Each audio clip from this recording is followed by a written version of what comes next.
கேவலன் மாதிரி ஒரு புருஷன், சாரி கோவலன் மாதிரி ஒரு புருஷன். 2 வருஷங்க கூட இல்ல, எங்கேயோ போயிட்டு வந்திருக்கா, யாருக்கோ புள்ள பெத்துட்டு வந்திருக்காங்க.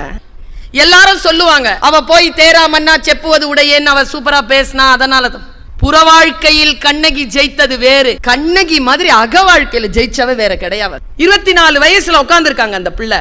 வான உடனே டக்குன்னு வந்துடுறா கிளம்பி. இது மனசுல போட்டு கொடாஞ்சிக்கிட்டே இருக்கு கோவலனுக்கு.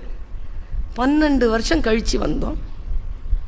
திட்டல, அடிக்கல, அழல, சண்டை போடல, வான உடனே வந்துட்டா. புரியவே இல்லைங்க அவனுக்கு. கோவலன் செத்த இடம் அதான். அதை கேட்கிறான் அவன். கண்ணகி ஒரு டவுட்டு, என்ன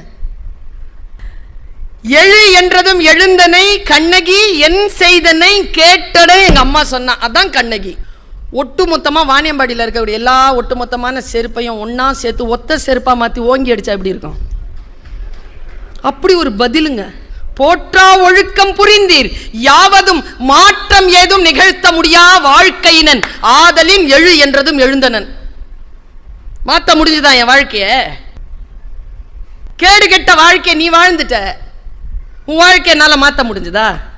என் வாழ்க்கை உன்னோட இருக்குதே, எனக்கு வேற சாய்ஸ் இல்லையே, அதான் வந்தேன்.